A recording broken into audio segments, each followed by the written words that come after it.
It's very difficult to tell who is at risk in a case of suicide and clinical depression.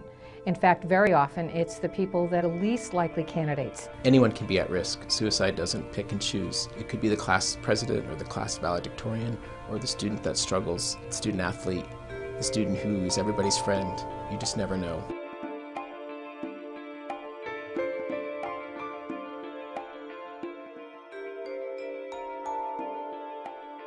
Elyssa was a very energetic, lots of times happy child that really enjoyed life.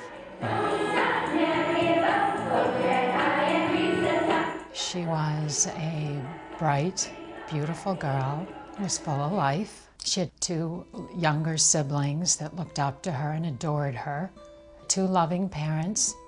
She walked into a room and she really lit up the whole room. She had an unbelievable personality.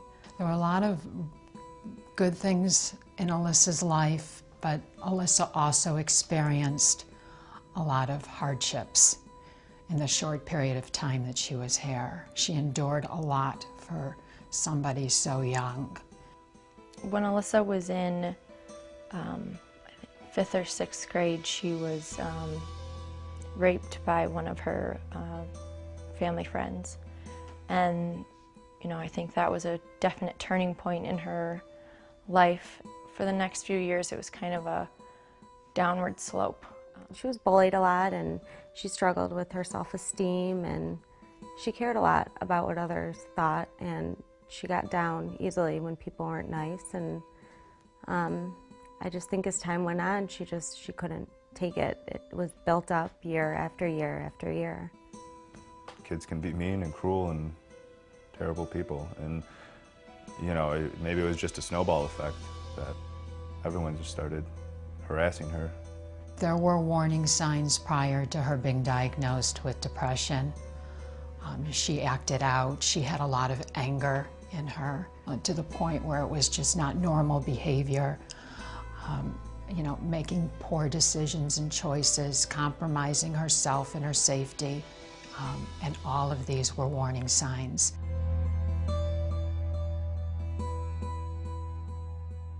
She was clearly depressed and down, and she was sad a lot of crying.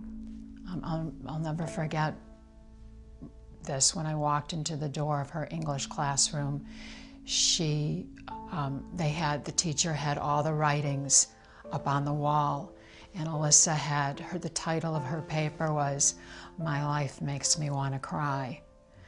So these were all warning signs. In 7th grade, Elyssa would verbalize to me that she wanted to end her life, and she would show me the cuts on her wrists and would, you know, ask me if I would attend her funeral if she did kill herself. She would say, "I want to kill myself, I just want this to be over." Things like that. We were so young, and I had never heard anyone talk like that before, and obviously I took it seriously, but I was young enough that, you know, it was hard to know what to do and what to say to her and who to talk to. When I first heard about Elyssa, the principal said that she passed. I knew immediately that she had committed suicide.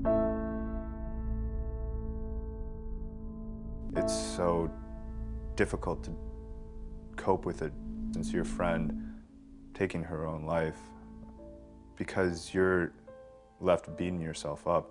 Looking back, I do not think I took the situation serious enough. Maybe I didn't take it seriously enough. I mean, I guess I obviously didn't if she's gone.